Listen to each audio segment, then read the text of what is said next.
Hello दोस्तों, good morning. कैसे हैं आप सब? मैं प्रीतम सर आप सबों का आपके अपने YouTube channel Siddhartha education point पर स्वागत करता हूं। आज का वीडियो मैथ पेडागोजी के साथ मैथ के कुछ इम्पोर्टेंट क्वेश्चंस के लिए बनाया गया है, जो आपके सीटेट या सभी टेट के एग्जाम्स के लिए बहुत ही उपयोगी होगा। तो अगर आपको सीखना है तो वीडियो को अंत तक देखें और सभी क्वेश्चंस को देखें ताकि आपको कुछ सीखने को मिले। ठीक है, वीडियो को स्किप ना करें और अच्छे से आप समझने का प्रयास करें। जो भी लोग पहली बार मेरे चैनल पे आए हैं वो इस चैनल को सब्सक्राइब कर लें ताकि आपको ऐसे से अच्छे वीडियो का सीरीज मिलता रहे। आइए क्वेश्चन को शुरू करते हैं। तो पहला क्वेश्चन है कि निम्नलिखित में से राष्ट्र का प्रमुख का क्या अर्थ है? ऑप्शन है माता पिता, दूसरा ऑप्शन है शिक्षक, सी नंबर है बच्चे और डी में है इनमें से कोई नहीं। तो इसका सही उत्तर क्या होगा दोस्तों? तो इसका सही उत्तर होगा शिक्षक। अगला क्वेश्चन में आते हैं। क्वेश्चन कहता है कि निम्न में से सबसे पहले किसने क्रिया अनुसंधान की अवधारणा का उपयोग किया? ऑप्शन है एस बैंकवेल, सेकंड है हॉर्बन, फिर है एस एम कोरे और फिर है इनमें से कोई नहीं। तो इसका सही उत्तर क्या होगा दोस्तों, बताइए। तो दोस्तों इसका सही उत्तर होगा एस एम कोरे। आइए अगले प्रश्न की ओर बढ़ते हैं। कहता है कि निम्न में से किस प्रकार के पाठ्यक्रम का उपयोग प्रतिभाशाली बच्चों के मामले में नहीं किया जा सकता है? ऑप्शन है व्यक्त पाठ्यक्रम, फिर है अतिरिक्त पाठ्यक्रम, फिर है उपदेशात्मक पाठ्यक्रम, फिर है सभी। बताइए इसका उत्तर क्या होना चाहिए? तो इसका उत्तर होगा सभी। नेक्स्ट क्वेश्चन कहता है निम्न में से भारत की वर्तमान परीक्षा प्रणाली कौन सी है? पहला है व्यापक, फिर है गुणात्मक, फिर है मात्रात्मक, फिर है इनमें से सभी। तो इसका सही उत्तर क्या होगा? तो इसका सही उत्तर होगा मात्रात्मक। अगला प्रश्न है कि गणित में परीक्षण का उद्देश्य निम्न में से कौन है? पहला ऑप्शन गणितीय समस्याओं को हल करने के लिए विद्यार्थियों की क्षमताओं को खोजने में मदद करता है, फिर है कि यह एक नए विषय के बारे में विद्यार्थी द्वारा पहले से प्राप्त ज्ञान का आकलन करने में मदद करता है, सी है ए और बी दोनों, और अंतिम ऑप्शन है इनमें से कोई नहीं, नन। तो इसका सही उत्तर क्या होगा बताइए? इसका सही उत्तर होगा ए और बी दोनों। अगला प्रश्न है कि निम्न में से कौन कहता है कि गणित और भौतिक विज्ञान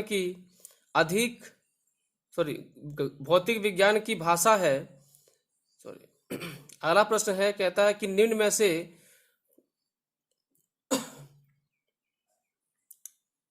अगला प्रश्न निम्न में से कौन कहता है कि गणित भौतिक विज्ञान की भाषा है और निश्चित रूप में मनुष्य के दिमाग में कोई और अधिक अद्भुत भाषा कभी नहीं बनी थी?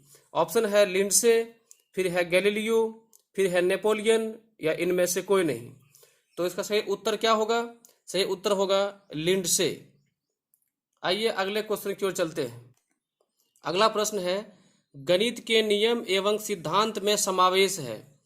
पहला ऑप्शन है विश्वसनीयता, फिर है वैधता, फिर है दोनों, या फिर है कल्पना। तो इसका सही उत्तर होगा दोनों, विश्वसनीयता और वैधता, यानी कि वैलिडिटी दोनों गणित में अवेलेबल है, दोनों इसमें समाहित हैं। अगला क्वेश्चन कि गणित की प्रकृति एवं तार्किक चिंतन में संबंध है। पहला है सामान्य, फिर है निकटतम, फिर है असामान्य, या है न्यूनतम। तो इसका सही उत्तर होगा निकटतम, कि गणित की प्रकृति और तार्किक चिंतन में निकटतम संबंध है। आइए अगले प्रश्न को देखते हैं। अगला प्रश्न है कि गणित विषयों पर होने वाले अनुसंधानों में प्रमुख योगदान होता है। पहला ऑप्शन है तार्किक चिंतन का, बी है कल्पना का, सी है गणितीय मूल का, और डी है गणितीय समस्याओं का। तो इसका सही उत्तर होगा तार्किक चिंतन का। अगला प्रश्न है कि किस विषय में अमूर्त ज्ञान को मूर्त रूप प्रदान किया जाता है।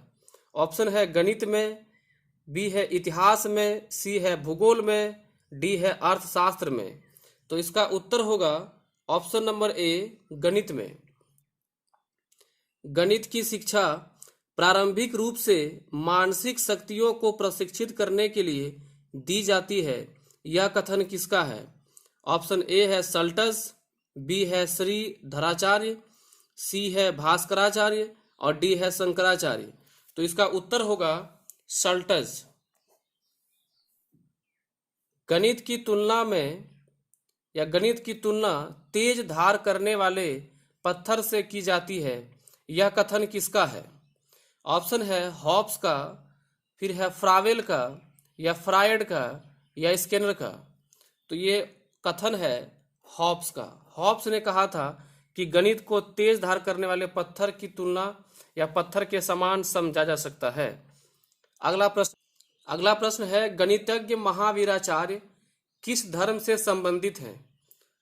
ए ऑप्शन है बौद्ध धर्म, बी है जैन धर्म, सी है हिंदू धर्म और डी है इस्लाम धर्म। तो इसका उत्तर होना चाहिए जैन धर्म।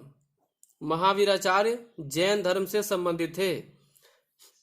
वर्तमान समय में गणित के पाठ्यक्रम में व्यवस्था होनी चाहिए।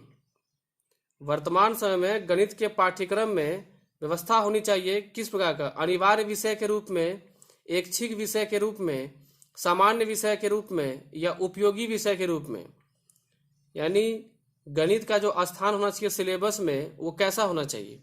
तो इसका सही उत्तर होगा अनिवार्य विषय के रूप में। गणित को एक अनिवार्य विषय रूप में पाठ्यक्रम में व्यवस्था रखनी चाहिए। निम्न में से किस कार्य में गणित उपयोगी नहीं है।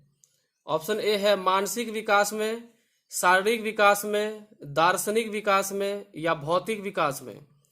तो इसका सही उत्तर होगा दार्शनिक विकास में। दार्शनिक विकास में गणित का कोई भी उपयोग नहीं है।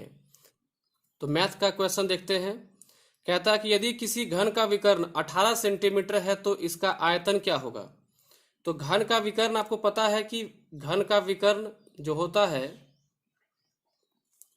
वो होता है a√3 और a√3 का मान आपको दिया गया है 18।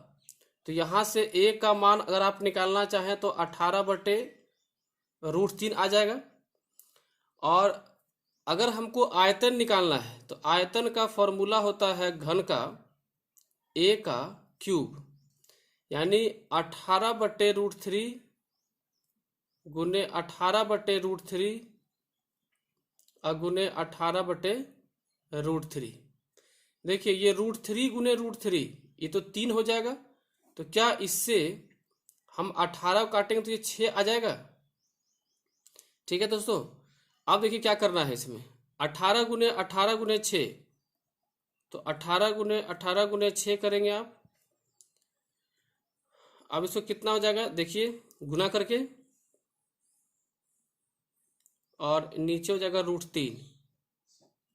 तो 18 गुने 18 गुने 6 18 64, 4 गुने 6 24 और नीचे √3 है। तो इस √3 को खत्म करने के लिए ऊपर और नीचे दोनों और √3 से गुना करना होगा। तो यहाँ तो फिर से कितना हो जाएगा √3 में √3 3 हो जाएगा।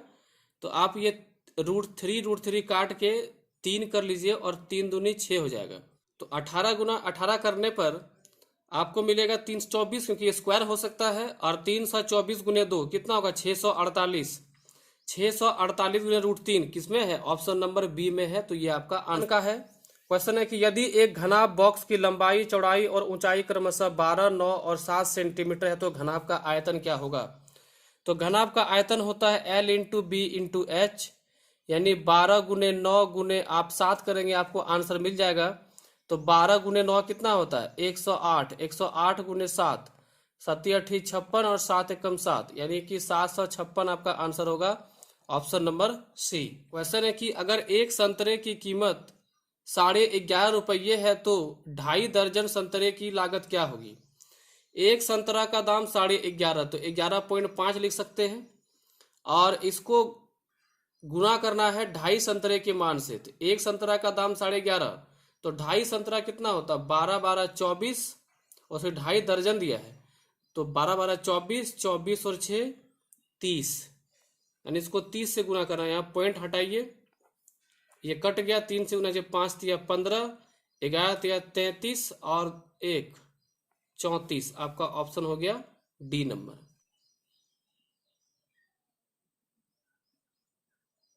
अगला क्वेश्चन है कि अवलोकनों का माध्य ज्ञात करें। और ये सवाल आपके टेट में खूब पूछता है कि माध्य कैसे निकालना है, माध्य माध्यिका। तो आज माध्य का क्वेश्चन ले रहे हैं, आगे और क्वेश्चन माध्यिका आपका जो बहुलक सबसे क्वेश्चन रहेगा। आज चूंकि वीडियो काफी लंबा ना हो जाए इसलिए क्वेश्चन कम लिया गया है मैथ का।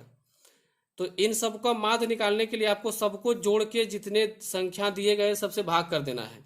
जोड़िए 8 7 15, 15 और 10 25, 25 और 5 30 और 10 40, 40 और 9 49 और 10 59 और 10 69, 69 69 और 9 78, 78 78 और 7 85, 85 और 8 93। तो यहाँ पर 93 बाय अगर आप 10 करेंगे, क्योंकि संख्या 3 3 6 3 9 10 है, तो आपका ऑप्शन आ गया 9.3। अगला क्वेश्चन है कि 10 लड़कों की लंबाई सेंटीमीटर में दी गई है और परिणाम इस प्रकार है। ये सभी लड़कों की लंबाई दी गई है और पूछता है कि इसमें कितने लड़कों की लंबाई माध्य से ज़्यादा है। तो पहले आपको माध्य निकालना होगा। तो इसके माध्य निकालने के लिए आपको क्या करना होगा, सबको जोड़ करके 1 2 3 4 5 6 7 8 9 10 सबको जोड़ना है और बटे 10 करना है। जोड़ने के लिए आप ऐसे काम करें कि 2 2 4 4 और 8 12, 12 और 7 19, 19 और 2 21, 21 और 6 27, 27 और 8 35, 35 और 2 37, 37 5 42, 42 और 7 49 का 9, हाथ में 4, 5 3 8, 8 5 13, 13 और 5 18 और 3 21 और 2 23, 23 3 26, 26 5 31, 4 35 और 3 38, 38 और 4 42, हाथ में 4 1 2 3 4 5 6 7 8 9 10, 10 और 4 14। इसको आप 10 से भाग करिए तो आपका आएगा 142.9।